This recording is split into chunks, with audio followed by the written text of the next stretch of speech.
स्वागत है आपका दिव्य हिमाचल टीवी में। मैं हूं दीक्षा शर्मा। शाम के 6 बज चुके हैं और प्रदेश की तमाम खबरों के साथ हम आपके समक्ष आ चुके हैं।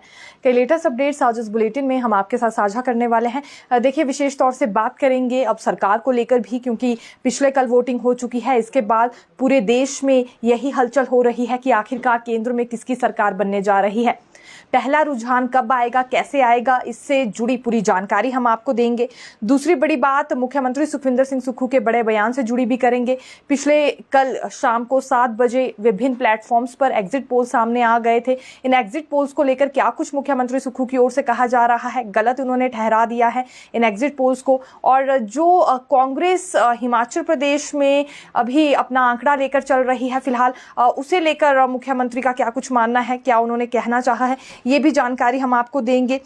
तीसरी बात, हम देवेंद्र भुट्टो को लेकर और राकेश चौधरी को लेकर भी करेंगे। राकेश चौधरी ये क्योंकि निर्दलीय उम्मीदवार थे धर्मशाला से उपचुनाव के लिए, और देवेंद्र भुट्टो ये भाजपा प्रत्याशी थे उपचुनाव के लिए। फिलहाल क्या कुछ ऐसा हो गया है जो कि पिछले कल इनके ऊपर कुछ एक केसेस दर्ज किए गए हैं, कुछ लोगों की ओर से इन पर आरोप लगाए गए हैं। किस बारे में, ये भी अपडेट हम आप तक पहुंचाएंगे। लेकिन शुरुआत मौसम से करना चाहेंगे, क्योंकि अभी देखिए 4 से 6 जून तक फिर बारिश के आसार जताए गए हैं। हालांकि बारिश काफी ज्यादा तेज नहीं होगी, लेकिन हल्की बारिश और बीच में आंधी तूफान चल सकता है। ये मौसम विज्ञान केंद्र की ओर से प्रेडिक्शन की गई है। आज शाम तक अधिकतर जिलों में मौसम साफ ही बना रहेगा। ये भी मौसम विज्ञान केंद्र की ओर से अपडेट सामने आई है। दूसरी बड़ी बात, एक हादसे से जुड़ी करना चाहेंगे। दरअसल ये कांगड़ा के पुड़वा गांव का मामला बताया जा रहा है, जहां 22 वर्षीय युवक डूब गया। न्यूगल खड्ड में ये तैरने गया था, नहाते समय डूब गया, और जब इसे थुरल अस्पताल लाया गया उपचार के लिए तो डॉक्टर्स ने इसे मृत घोषित कर दिया है। पुलिस इस पूरे मामले में जांच कर रही है। इन दिनों अनेकों ऐसे मामले सामने आ रहे हैं जहां खड्ड में या नदी में डूबने से युवकों की मौत हो रही हो। इसीलिए ये बेहद जरूरी है कि सावधानी का ध्यान रखा जाए। ऐसा ही मामला धर्मशाला में भी सामने आया है। यहाँ पुलिस चौकी यौल के अंतर्गत एक कार और स्कूटी की टक्कर हो गई। स्कूटी सवार की मौके पर मौत हो गई है। दिल्ली के रहने वाला ये युवक बताया जा रहा है। मृतक के परिजनों से संपर्क साधने की कोशिश पुलिस कर रही है और पूरे मामले की छानबीन भी हो रही है कि आखिरकार किसकी गलती थी। चंबा के मंगला जोत मार्ग पर भी एक हादसा पेश आया। ये शनिवार रात यानी कि पिछले कल पेश आया है। 200 मीटर गहरी खाई में I-20 गिर गई और जो चालक था मौके पर ही उसकी मौत हो गई है। यहाँ भी मृतकों को अब ये शव सौंप दिया गया है। पोस्टमार्टम के लिए चंबा मेडिकल कॉलेज ये शव ले जाया गया था और इस मामले में भी जांच हो रही है। यानी कि 3 हादसे कल शाम से लेकर अभी तक यहाँ पेश आ चुके हैं। देखिए, हिमाचल प्रदेश विश्वविद्यालय से जुड़ी एक बड़ी जानकारी देना चाहेंगे, क्योंकि छात्रों को बेसब्री से इंतजार था इस फैसले का। IAS और HAS के लिए फ्री कोचिंग देने की योजना सरकार की ओर से तैयार की गई थी। इसके लिए आवेदन भी पहले मांग लिए गए थे 11 मार्च तक, लेकिन फिर कोड ऑफ कंडक्ट के चलते ये कोचिंग की प्रक्रिया शुरू नहीं हो पा रही थी। हालांकि बीच में HP प्रशासन की ओर से ये परमिशन भी मांगी गई थी आयोग से। पहले उन्होंने सरकार के समक्ष प्रस्ताव रखा, सरकार ने निर्वाचन आयोग से परमिशन मांगी थी लेकिन नहीं मिल पाई। अब कोड ऑफ कंडक्ट हटने के बाद ये कोचिंग भी मिल पाएगी, वो भी निःशुल्क छात्रों को। ये सामान्य वर्ग और अनुसूचित जाति, अनुसूचित जनजातीय छात्रों के लिए कोचिंग मिलने वाली है, लेकिन निःशुल्क जिन छात्रों को कोचिंग दी जाएगी उसमें कुछ एक कैटेगरीज ही यहाँ मौजूद हैं। जैसे कि अनुसूचित जनजाति वर्ग के उम्मीदवारों की बात करें तो अगर इनके परिवार की वार्षिक आय 5 लाख से भी नीचे होगी तो ही इन्हें निःशुल्क कोचिंग दी जाएगी। इस तरह से सामान्य वर्ग की जानकारी दें, अगर 8 लाख से भी कम है सालाना आया परिवार की तो ही उन्हें निःशुल्क कोचिंग मिलने वाली है। अन्यथा यहाँ जो सामान्य वर्ग वाले उम्मीदवार हैं उन्हें 2500 रुपए प्रति महीना देना होगा। और इसमें ज्यादा से ज्यादा फायदा उन छात्रों को मिलने वाला है जो गरीब परिवार से संबंध रखते होंगे कोचिंग के लिए, जिनके पास पैसे नहीं होते हैं। तो अब निःशुल्क कोचिंग उन्हें यहाँ पर HPU प्रशासन की ओर से दी जाएगी। ये सरकार की ओर से ही एक योजना तैयार की गई थी कुछ एक ऐसे छात्रों के लिए जो कि गरीब तबके से आते हैं।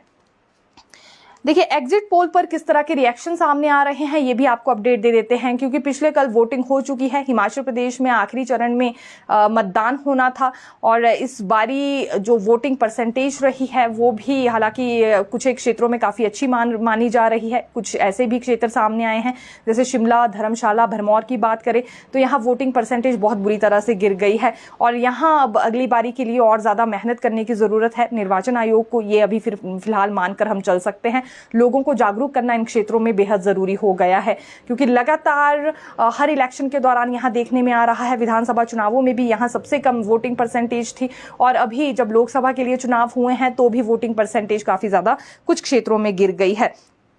लेकिन एग्जिट पोल्स को लेकर बात करें तो विभिन्न प्लेटफॉर्म्स पर, क्योंकि शाम 7 बजे से लेकर प्रसारण दिखाया जा रहा है और अधिकतर एग्जिट पोल्स यही बता रहे हैं कि चारों लोकसभा सीटों में हिमाचल प्रदेश में भाजपा ही जीत हासिल करने वाली है और इस पर अब तरह तरह के रिएक्शन भी सामने आ रहे हैं। देखिए, मुख्यमंत्री सुखविंदर सिंह सुक्खू की ओर से साफ ये कर दिया गया है कि जो एग्जिट पोल्स दिखाए गए हैं विभिन्न प्लेटफॉर्म्स की ओर से बिल्कुल गलत है, क्योंकि इससे पहले जब 2022 में विधानसभा चुनाव हुए थे तो उस वक्त भी कांग्रेस के पास महज 24 ही सीटें बताई जा रही थी, लेकिन कांग्रेस सत्ता में काबिज हो गई है, वो भी 40 सीटों के साथ। तो उस वक्त भी एग्जिट पोल्स गलत थे नेशनल प्लेटफॉर्म्स के और अब भी गलत है, क्योंकि कांग्रेस का जो आंकड़ा है वो कुछ और है। 2 लोकसभा सीटों पर टफेस्ट फाइट इन्होंने दी है और 2 सीटों पर ये एज पर चल रहे हैं। तो जो आंकड़े नेशनल प्लेटफॉर्म्स दे रहे हैं वो बिल्कुल गलत है, लोगों को गुमराह करने की कोशिश हो रही है और यही बात बाकी कांग्रेस के नेता कहते हुए भी नजर आ रहे हैं। ये उनका मानना है कि पहले धनबल का इस्तेमाल किया गया प्रत्याशियों को अपनी तरफ करने के लिए और नेताओं को अपनी तरफ करने के लिए भाजपा की ओर से, और अब मीडिया के जरिए भी यहाँ गलत एग्जिट पोल्स दर्शाए जा रहे हैं। ये कांग्रेस नेता कह रहे हैं। भाजपा का मानना है कि जो खुद भी उन्होंने ग्राउंड से रिपोर्ट मंगवाई है उसके मुताबिक चारों सीटों पर उनका ही कब्जा हिमाचल प्रदेश में रहने वाला है। तो रिएक्शन कुछ इस तरह के सामने आए हैं। हालांकि देखिए 2019 में जब लोकसभा चुनाव हुए थे, अगर उस बारे में अपडेट दें तो भाजपा का वोट शेयर 70% रहा था, कांग्रेस का वोट शेयर 27% रहा था और अभी जो पिछले कल वोटिंग परसेंटेज रही है उसमें ये थोड़ा सा समझना कहना मुश्किल हो रहा है कि आखिरकार किसके पक्ष में कितना ज्यादा वोटिंग परसेंटेज हुआ है। ये हम इसलिए भी कह रहे हैं क्योंकि पोस्टल बैलेट के माध्यम से भी वोट्स जो पड़ी हैं, देखिए उन्हें मिलाकर आंकड़ा अभी तक सामने नहीं आया है, तो उसमें इंतजार करने की आवश्यकता है। मुख्यमंत्री की ओर से क्या कुछ आज कहा गया है ये जानकारी हमने आपको दी। 2 सीट पर टफेस्ट फाइट वो बता रहे हैं और 2 सीट्स पर हम मैच पर हैं, ऐसे शब्दों का उन्होंने इस्तेमाल किया है। गलत आंकड़े दिए जा रहे हैं विभिन्न प्लेटफॉर्म्स पर। जो ग्राउंड रिपोर्ट है वो कुछ और कहती है, जो रिपोर्ट उन्होंने फील्ड से मंगवाई है उसमें आंकड़े कुछ और तरह के सामने आ रहे हैं। यही नहीं, मुख्यमंत्री ने ये भी कह दिया है कि जब प्रचार प्रसार उनकी ओर से किया जा रहा था तो भाजपा के मुकाबले सबसे ज्यादा स्ट्रेंथ उन्हीं की जनसभाओं में थी।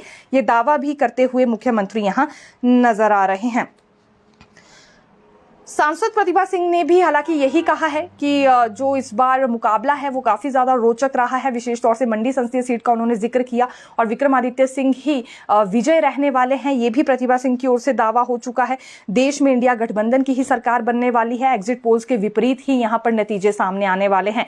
ये 3 से 4 बड़ी बातें तो कह दी सांसद प्रतिभा सिंह ने, लेकिन अंत में उनकी ओर से ये भी स्पष्ट किया गया है कि अगर ईवीएम के साथ छेड़छाड़ नहीं की होगी तो फिर कांग्रेस जीत जाएगी। यानी कि संकेत उन्होंने ये भी दे दिए हैं। ईवीएम की छेड़छाड़ पर अब पहले से ही यहाँ आरोप प्रत्यारोप का सिलसिला देखिए शुरू हो गया है। हर बार देखने में ये आता है कि जो भी राजनीतिक पार्टी हार जाती है वो पूरा हार का ठीकरा कहीं ना कहीं ईवीएम पर ही फोड़ती है और ये प्रतिभा सिंह की ओर से पहले ही बात फिर स्पष्ट तौर पर कह दी गई है, जो कि कांग्रेस प्रदेश अध्यक्ष भी हैं, कि अगर ईवीएम के साथ छेड़छाड़ नहीं की होगी तो फिर कांग्रेस ही जीतेगी। तो ये संकेत जो उन्होंने दिए हैं, कई तरह के मायने अब उनकी स्टेटमेंट के भी यहां निकाले जा रहे हैं। आखिरकार नतीजे घोषित होने से पहले ही ईवीएम का जिक्र क्यों हो गया है, ये बात भी यहां पर पूछी जा रही है आम लोगों की ओर से, क्योंकि जो स्टेटमेंट उन्होंने दी है अब इस पर सोशल मीडिया पर कई तरह की राय लोगों की सामने आ रही है। देखिए, कुटलैहड़ विधानसभा क्षेत्र के उपचुनाव में जो भाजपा प्रत्याशी थे देवेंद्र भुट्टो, इनके खिलाफ 2 मामले दर्ज किए गए हैं और 1 मामला इनके बेटे करण राज पर भी दर्ज किया गया है। यानी कि कुल मिलाकर इस परिवार पर 3 मामले दर्ज हुए हैं। अभी हाल ही में ये मामले दर्ज किए गए हैं। लोक निर्माण विभाग के अभियंता की ओर से ये शिकायत की गई है कि कुछ एक ठेके सड़कों से संबंधित इन्हें दिए गए थे। एक मामला इसलिए दर्ज हुआ है देवेंद्र भुट्टो पर क्योंकि जाली हस्ताक्षर इन्होंने किए और राशि अपने अकाउंट में ट्रांसफर करवा ली, और दूसरा मामला करण राज, जो कि इनके बेटे हैं और देवेंद्र भुट्टो एक साथ इन पर दर्ज हुआ है। और इसमें भी यही शिकायत की गई है कि जो 5 सड़कों के आवंटन के लिए राशि इनके लिए जारी हुई थी, उसके बाद इन्होंने बैंक से धोखाधड़ी करके और ज्यादा राशि अपने अकाउंट में ट्रांसफर करवाई। और ये सेंट्रल बैंक ऑफ इंडिया से लोक निर्माण विभाग के अभियंता को जानकारी मिली, ये गलत कर रहे हैं, बार बार धोखा करके राशि अपने अकाउंट में ट्रांसफर करवा लेते हैं और जो ठेके उन्हें दिए जाते हैं उन्हें भी पूरी तरह से कंप्लीट नहीं कर रहे हैं। तो ऐसे में 3 मामले दर्ज हो गए हैं। आगामी जांच अभी इस पर हो रही है। अब जांच में ही पता चल पाएगा कि आखिरकार सच में जाली हस्ताक्षर क्या यहां देवेंद्र भुट्टो की ओर से किए गए थे और धोखा करके क्या उन्होंने ये राशि अपने अकाउंट में ट्रांसफर कर ली थी। दूसरी बारी में भी क्योंकि ऐसा ही केस सामने आया है और उनके बेटे को लेकर भी यहां देखिए मामला दर्ज किया गया है। जो देश के प्रथम मतदाता हैं श्याम शरण नेगी, इनके परिवार जन लोग काफी ज्यादा परेशान चल रहे हैं। जो परिजन हैं उन्होंने नाराजगी जाहिर की है पिछले कल जिस तरह का वाक्य सामने आया उसके बाद। दरअसल श्याम शरण नेगी सभी जानते होंगे कि देश के प्रथम मतदाता थे। हर बार कल्पा के पोलिंग बूथ पर इनके लिए विशेष इंतजाम किए जाते थे, इनका विशेष रूप से स्वागत होता था और रेड कारपेट भी इनके लिए बिछाया जाता था। अभी कुछ समय पहले ही ये दुनिया छोड़कर चले गए हैं, इन्होंने दुनिया को अलविदा कह दिया। लेकिन अब इस बार जो मतदान के लिए वहां पर व्यवस्था की गई थी उस व्यवस्था से इनके परिजन काफी ज्यादा नाखुश नजर आए हैं। और नाखुश रहने का कारण ये है कि पोलिंग बूथ पर वैसी व्यवस्थाएं नहीं की गई थी जैसी श्याम शरण नेगी के लिए की जाती थी। श्याम शरण नेगी के पोते की ओर से ये स्टेटमेंट दी गई है कि अभी भी वैसा ही रेड कारपेट वहां बिछाया जाना चाहिए था, विशेष इंतजाम होने चाहिए थे ताकि अन्य लोगों को पता चल सके कि जो देश का प्रथम मतदाता था वो इसी पोलिंग बूथ पर मतदान देने के लिए आया करता था। और ये बात बताना आने वाले समय की पीढ़ी के लिए भी बहुत ज्यादा जरूरी है। जो ये पोलिंग बूथ है ऐतिहासिक है ही अपने आप में, लेकिन पर्यटन स्थल भी है। और नाराजगी उन्होंने इसीलिए व्यक्त की कि जब दुनिया को अलविदा कह दिया श्याम शरण नेगी ने तो निर्वाचन आयोग पूरी तरह से उन्हें भूल गया, वो व्यवस्था उनके लिए नहीं की गई जो कि पहले की जाती थी। अब अगली बारी के चुनाव में इस बात का ध्यान रखा जाता है या नहीं देखना होगा। 1500 के करीब मतदाता हैं क्योंकि कल्पा में, और बहुत सारे लोगों की ओर से इस बात पर नाराजगी जताई गई है, उन्हें काफी बुरा लगा और वो श्रद्धांजलि एक तरह से ये श्याम शरण नेगी के लिए देख रहे थे कि इस बार भी खास व्यवस्था की जाती तो वो इसे श्रद्धांजलि के रूप में उनके लिए देखते। देखिए, धर्मशाला विधानसभा क्षेत्र से उपचुनाव के लिए निर्दलीय प्रत्याशी राकेश चौधरी पर भी केस दर्ज किया गया है। ये पंचायत के उपप्रधान हैं बॉबी गोस्वामी, इनकी ओर से केस दर्ज किया गया है। आरोप इन्होंने पुलिस के पास ये लगाए हैं कि इन्हें धमकाने की कोशिश राकेश चौधरी ने की, जान से मारने की धमकी भी दी, गाली गलौज भी की। और ये सिर्फ पोलिंग बूथ पर खड़े होकर अपने कुछ परिजनों से बात कर रहे थे, कुछ रिश्तेदार आए थे उनसे गप्पे लड़ा रहे थे कि उतनी ही देर में वहां राकेश चौधरी पहुंच जाते हैं, गाली गलौज इनके साथ करते हैं, जान से मारने की धमकी भी देते हैं। राकेश चौधरी का भी हालांकि इस बारे में बयान सामने आया है और राकेश चौधरी ने बेबुनियाद ये आरोप ठहराए हैं। उनका मानना है कि कुछ ना कुछ गलतियां तो दूसरी तरफ से भी की जाती हैं, इसीलिए सामने से बहस भी हुई होगी।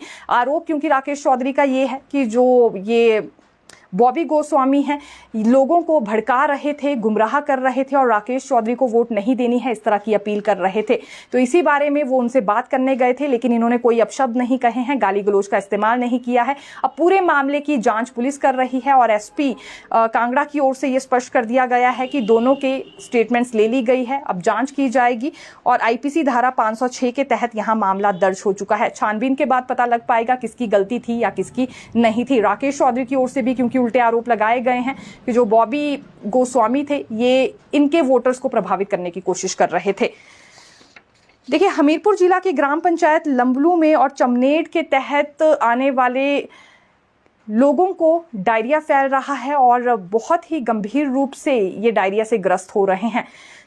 कुछ दिन पहले ही लोगों ने अस्पताल जाना शुरू किया, उसके बाद स्वास्थ्य विभाग ने ये बात तय की कि क्यों ना कुछ एक टीम्स का गठन करके इन इलाकों में भेजा जाए, क्योंकि रोजाना कोई ना कोई नया मामला डायरिया का सामने आ रहा था।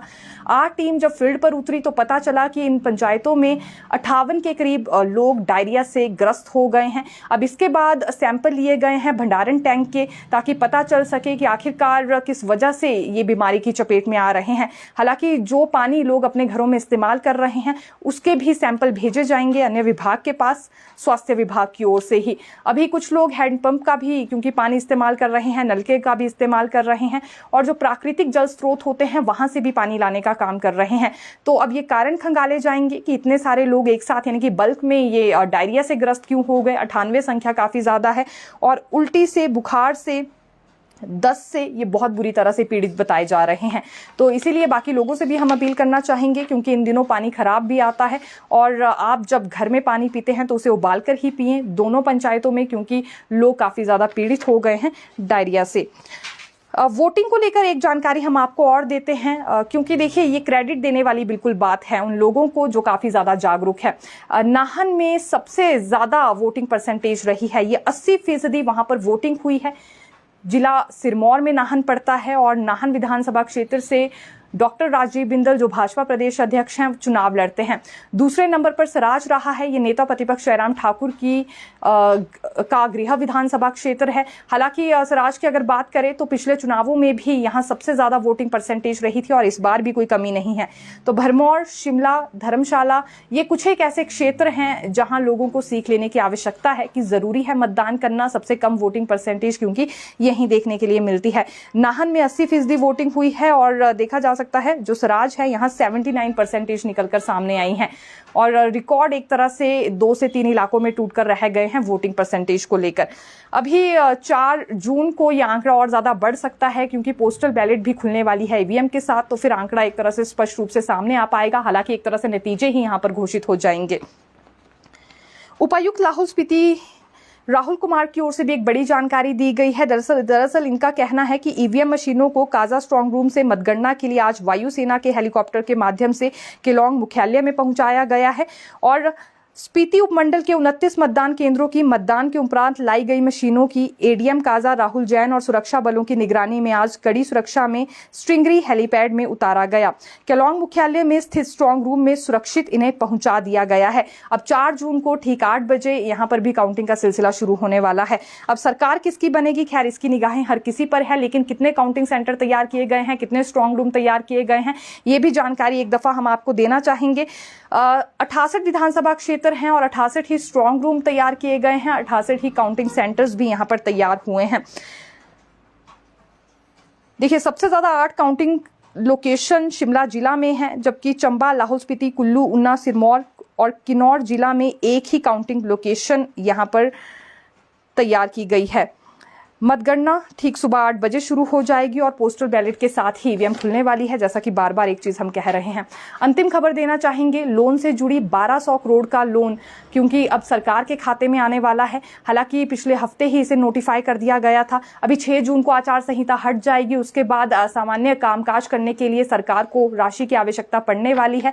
तो इसी के लिए 4 जून को आरबीआई बोली लगाने वाली है। अब देखा जा सकता है 4 जून को ही नतीजे भी घोषित होने हैं। 4 जून को ही आरबीआई की ओर से लोन के लिए बोली भी लगाई जाएगी और ठीक 5 जून को फिर सरकार के खाते में 1200 करोड़ की राशि आने वाली है। हालांकि 2 किस्तों में ये राशि आएगी, पहले 500 करोड़ की किस्त में राशि आने वाली है और दूसरी किस्त इसमें 700 करोड़ की आएगी। लेकिन जो 1200 करोड़ के लिए सरकार की ओर से यहाँ अपील की गई थी, एक तरह से अब ये पिछले हफ्ते नोटिफाई हो गई है और ये खाते में राशि अब पहुंचने वाली है।